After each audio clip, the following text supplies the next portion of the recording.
اعوذ باللہ من الشیطان الرجیم، بسم اللہ الرحمن الرحیم۔ السلام علیکم خواتین و حضرات، میں ہوں آپ کا اپنا جنید سلیم اور آپ دیکھ رہے ہیں انصاف ڈیجیٹل۔ ناظرین، آج کی اہم ترین خبر آپ نے سن لی، آپ نے دیکھ بھی لی اور یقیناً برداشت بھی کر لی ہوگی کہ پاکستانی تاریخ کے شفاف ترین انتخابات کے بعد، اپنی سیٹ بھی شفاف ترین طریقے سے جیتنے کے بعد، محترم جناب میاں محمد شہباز شریف صاحب اس ملک کے بالآخر وزیر اعظم بن گئے۔ ان کو یہ الیکشن جیتنے کی اور وزیر اعظم بننے کی اتنی عجلت تھی کہ لوگ ان کو اپنی پارٹی کے ساتھ جس طرح کا انہوں نے پورس کے ہاتھی والا سلوک کیا، لوگ ان کو آصف علی زرداری صاحب سے تشبیہ دینے پہ مجبور ہو گئے۔ وہی آصف زرداری صاحب جن کو شہباز شریف صاحب سڑکوں پہ گھسیٹنے کا بار بار عندیہ دیا کرتے تھے اور کچھ دن بعد ان کے لیے صدارت کے لیے ووٹ مانگ رہے ہوں گے، اور آج اسی پیپلز پارٹی، اسی آصف زرداری کے ووٹ سے وہ وزیر اعظم منتخب ہوئے۔ زرداری صاحب کو بھی یہی کہا جاتا تھا کہ وہ بہت سیاست کے کائیاں طالب علم ہیں، بلکہ وہ اس یونیورسٹی کے پرنسپل ہیں۔ لیکن حاصل کیا ہوا کہ آصف علی زرداری صاحب کی ان شاطرانہ چالوں کی وجہ سے جو ہوا وہ کیا تھا کہ پورے ملک میں جس پارٹی کا ڈنکا بجتا تھا وہ پارٹی آج صرف 1 یا 2 ضلعوں تک محدود ہو کے رہ گئی۔ بینہی شہباز شریف صاحب کے بارے میں بھی یہی کہا جاتا ہے کہ ایک اچھی خاصی طاقتور جماعت نون لیگ اب اپنے سیاسی گڑھ پنجاب نہیں، لاہور کی میں بھی اپنی عوامی مقبولیت ایسی کھو چکی ہے کہ کوئی شخص بھی، یعنی ارکان اسمبلی منتخب ہونے والے بھی حلفاً یہ نہیں کہہ سکتے کہ وہ صحیح طریقے سے عوامی طاقت اور عوامی ووٹوں سے منتخب ہوئے ہیں۔ آج مریم اورنگزیب صاحبہ کو جو سب سے بڑا کارنامہ نظر آیا اس ساری اسمبلی کی کارروائی کے دوران، وہ یہ تھا کہ انہوں نے بہت فخر سے اعلان کیا کہ دیکھا، تمام تر شور شرابے کے باوجود جناب شہباز شریف صاحب نے اپنی تقریر مکمل کر لی۔ وہ اب تقریر مکمل کرنے کو وہ اپنا سب سے بڑا کارنامہ سمجھ رہے ہیں۔ مدت کیسے مکمل کریں گے؟ سب جانتے ہیں کہ یہ اسمبلی مدت مکمل نہیں کر پائے گی۔ مدت تو دور کی بات ہے، 1 سال بھی مکمل نہیں کر پائے گی۔ یہ چند ماہ کی مہمان حکومت بننے ہی نہیں پا رہی۔ سب سے بڑا اس وقت جو مسئلہ ہے وہ یہ ہے کہ معاملات کو آہستگی کے ساتھ ہی صحیح آگے کیسے بڑھایا جائے۔ ایک قدم بھی نہیں اٹھا پا رہا ہے، طاقتور حلقے بھی ساتھ، سب کچھ ساتھ، لیکن حکومت ہے، یہ سیٹ اپ ہے، یہ سسٹم ہے کہ ایک قدم بھی آگے نہیں اٹھایا جا رہا۔ کبھی کوئی ناراض، کبھی کوئی ناراض۔ اور سب سے بڑی بات یہ ہے کہ ایک طرف صدارتی انتخاب سر پہ ہے اور دوسری طرف فوری طور پہ ظاہر ہے کابینہ اناؤنس کرنی ہے، اور اس وقت مصیبت یہ ہے کہ ادھر پہاڑ ادھر کھائی۔ اگر یہ کابینہ اناؤنس کر دی جاتی ہے تو پھر ناراضگیاں ایسی بڑھیں گی کہ وہ صدارتی الیکشن میں زرداری صاحب کے لیے ووٹ مانگنے کے شاید قابل نہ رہے، اور ناراضگیاں بڑھتے بڑھتے یہاں تک چلی جائیں کہ زرداری صاحب کو صدر منتخب کروانا مشکل ہو جائے۔ ایک اور مسئلے نے جو سر اٹھایا ہوا ہے وہ اسحاق ڈار صاحب کا معاملہ ہے۔ ہم اپنے پچھلے ویلاگ میں بتا چکے ہیں کہ ان کو وزارت خزانہ سے پہلے انکار ہوا، پھر ان کو وزارت خارجہ کی لالی پاپ دی گئی، اب ان کو وزارت خارجہ اور وزارت خزانہ دونوں طرف سے ہی کم و بیش مکمل طور پہ جواب دے دیا گیا ہے۔ لیکن اور میں نے آپ کو بتایا تھا پچھلے ویلاگ میں کہ نواز شریف صاحب یہ چاہتے ہیں کہ ان کو کسی طرح انہوں نے وعدہ کیا ہے ان سے، لیکن میرے سورسز یہ بھی بتاتے ہیں کہ اندر کھاتے نواز شریف صاحب جو ہیں وہ اس بات پہ مطمئن ہیں کہ اگر میں نہیں تو پھر ڈار صاحب بھی کوئی کسی بڑے عہدے پر متمکن ہوتے ہوئے نظر نہ آئیں، اور یہ خواہش جو ہے یہ ابھی دبی دبی ہے، پتہ نہیں یہ کب سامنے آتی ہے۔ اچھا تیسری اور ایک اور بات آپ کو بتاتا چلوں کہ جو ہمارے طاقتور حلقے ہیں انہوں نے ان کو یہ کہہ کر بھی وزارت خزانہ دینے سے انکار کیا تھا کہ پاکستان کی جتنی بھی بزنس کمیونٹی ہے جن کو ہم نے بڑی مشکل سے آن بورڈ لیا ہے پاکستان کی آنے والے دنوں میں کوئی ترقی کے لیے یا اکنامک ریوائیول کے لیے، ان سب نے کہا ہے کہ ہماری اسحاق ڈار صاحب سے جان چھڑوائی جائے، آنے والے سیٹ اپ میں ان کو نہ رکھا جائے۔ تو پھر یہ سارے حالات دیکھ کے ناظرین وہ بات منہ سے نکل جاتی ہے کہ یہ جو فلم جس کا نام تھا ساڈی گل ہو گئی ہے، یہ پاکستان کی تاریخ کی واقعتاً مہنگی ترین فلم تھی، جس پہ 70 ارب روپے خرچ ہوئے، لیکن باکس آفس پہ وہ لگنے سے پہلے ہی پٹ گئی۔ ناظرین اس کے بعد سب سے بڑی اس وقت جو مصیبت بنی ہوئی ہے وہ نون لیگ کے اندر اٹھنے والے اختلافات ہیں، جو صبح دوپہر شام ایک نئے روپ کے ساتھ سامنے آ جاتے ہیں۔ تازہ ترین گڑبڑ جو ہوئی ہے وہ اطاعت تارڑ صاحب کے بارے میں ہوئی ہے کہ اطاعت تارڑ صاحب کے 3 نوجوان بہت قریبی تھے، وہی ان کا سارے معاملات دیکھا کرتے ہیں ابھی بھی۔ اب ان کا معاملہ یہ ہوا کہ جو نون لیگ کا جو الیکشن سیل تھا، جہاں پہ باقاعدہ آفیشیل فیس جو ہوتی ہے وہ وہاں جمع کروائی جاتی ہے، جب اس تمام جو فیسیں اکٹھی ہوئی تھی نون لیگ کی،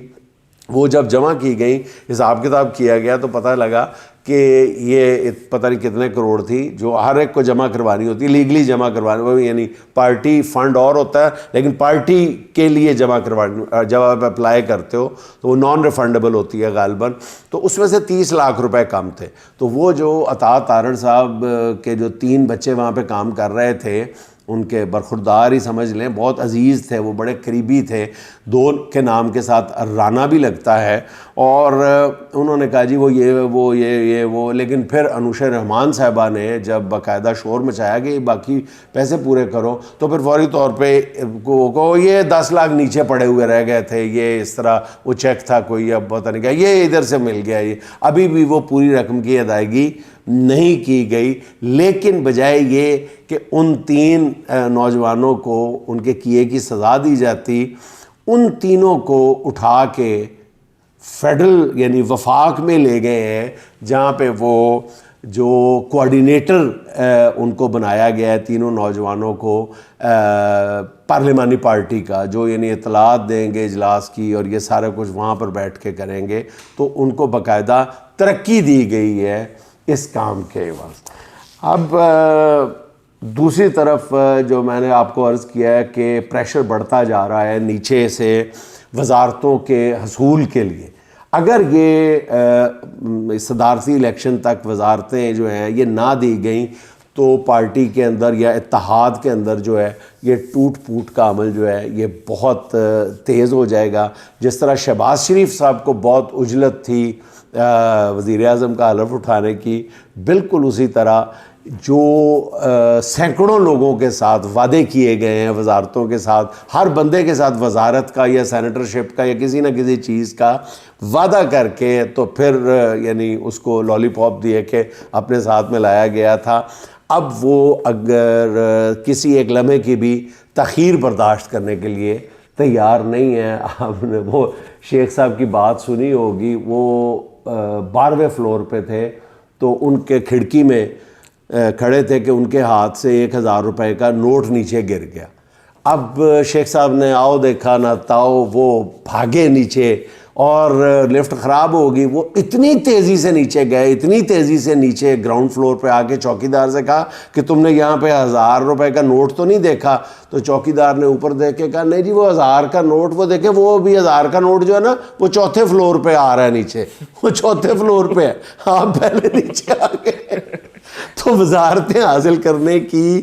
اتنی جلدی نے ایک نون لیگ کو اس طرح کے اضطراب میں اور دباؤ میں مبتلا کر دیا ہے کہ معاملہ جو ہے وہ سنبھالنا مشکل ہو رہا ہے۔ اچھا پھر آپ یہ دیکھیں کہ ان سے کتنے یعنی جب جمہوریت آتی ہے تو وہ اپنے ساتھ کچھ نہ کچھ تو آزادیاں لاتی ہے، آپ جتنی مرضی ان کو کر کے دیکھ لیں، ان پہ پابندیاں لگائیں۔ اب اسمبلی کا اجلاس دکھانا تھا تو ظاہر ہے کہ عمر ایوب صاحب کی تقریر تھی. عمر ایوب صاحب کی تقریر کو بار بار جو ہے ظاہر وہ پی ٹی وی کے تھرو آ رہی تھی چینلز پہ, تو ان کو بار بار ان کی تقریر کو ڈسرپٹ کیا گیا, بار بار ان کی تقریر کو روکا گیا.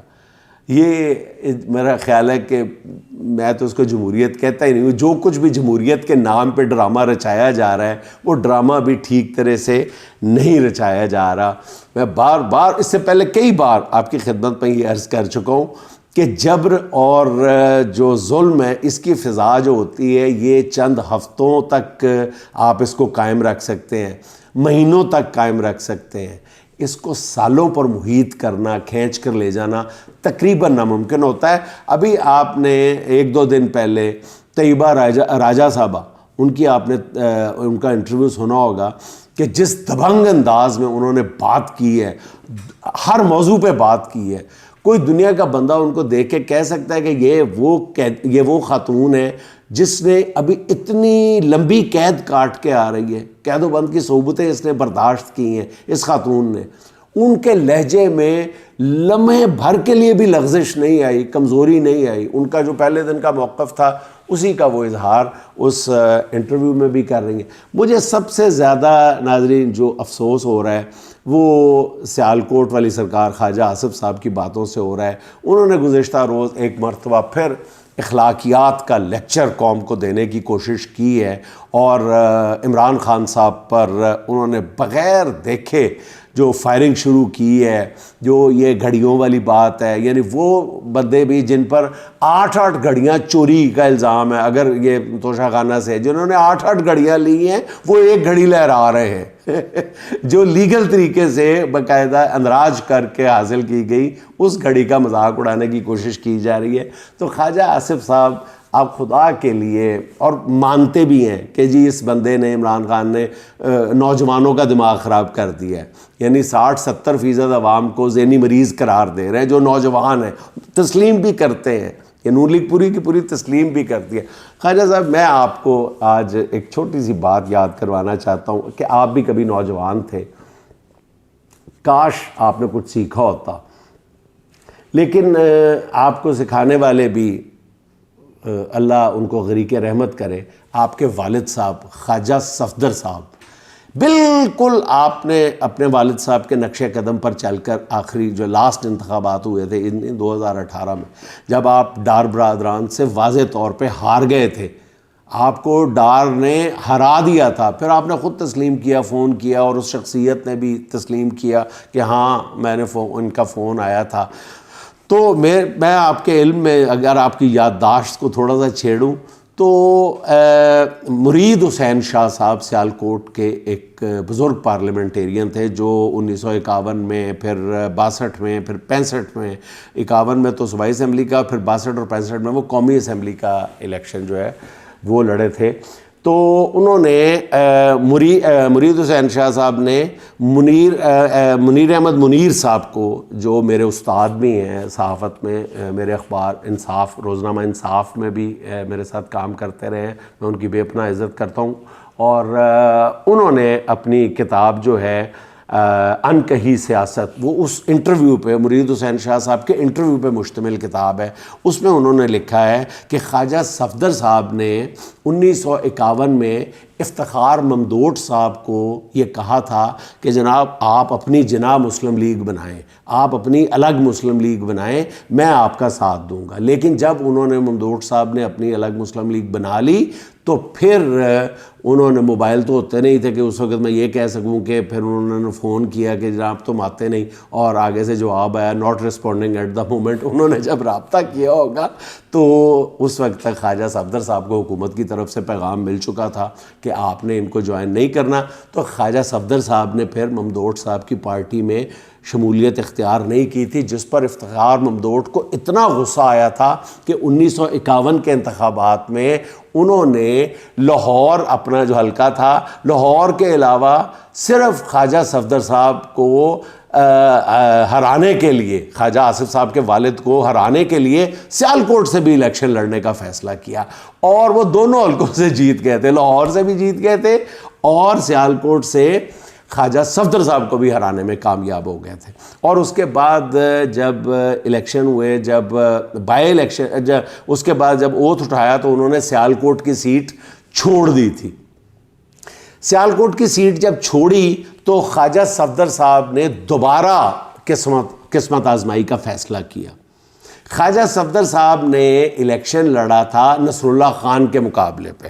اچھا، نصر اللہ خان کو انہوں نے، اب حکومت ساتھ تھی، وفاقی حکومت دولتانہ کی، وہ ساتھ تھی. انہوں نے کہا کہ جناب یہ تو میں دوبارہ الیکشن ہار جاؤں گا، اس کا کیا کیا جائے، یہ نصر اللہ خان کا کچھ کریں. تو نصر اللہ خان کو جو جب ان کے تجویز کنندہ اور تائید کنندہ تھے، ان کے راتوں رات ڈپٹی کمشنر سیالکوٹ انوار الحق، جو بعد میں چیف جسٹس بنے، جنہوں نے ذوالفقار علی بھٹو مرحوم کی جو اپیل تھی وہ ریجیکٹ کی تھی. سزائے موت جب ہائی کورٹ سے ہو گئی تھی تو انہوں نے ریجیکٹ کر دی تھی اپیل پیپلز پارٹی کی، ذوالفقار علی بھٹو کی. یہ وہی انوار الحق تھے. انوار الحق صاحب اس وقت ڈپٹی کمشنر سیالکوٹ تھے. وہ خواجہ آصف صاحب کے ساتھ مل کے انہوں نے یہ ڈرامہ کیا تھا، اور نصر اللہ خان کے جو تجویز کنندہ اور تائید کنندہ تھے ان کے ووٹر نمبر چینج کر کے ان کو حلقے سے ہی باہر کر دیا تھا. ان کے کاغذات نامزدگی ریجیکٹ کر دیے تھے. یہ تھا آپ کا ماضی خواجہ آصف صاحب، یہ تھا آپ کا ماضی. اپنے ذہن میں رکھیں یہ بات. ناظرین، افسوسناک باتیں ہیں، افسوسناک خبریں ہیں، لیکن یہ طویل کہانی ہے، چلتی رہے گی. اس کے ساتھ ہی آج کی چھوٹی سی بات، اندھے نکالتے ہیں چہرے میں میرے نقص، اندھے نکالتے ہیں چہرے میں میرے نقص، بہروں کو شکوہ یہ ہے کہ غلط بولتا ہوں میں. ناظرین، خوش رہیں، خوش رکھیں. آپ سے ملاقات ہوگی انشاءاللہ اگلے ولاگ میں. اللہ حافظ.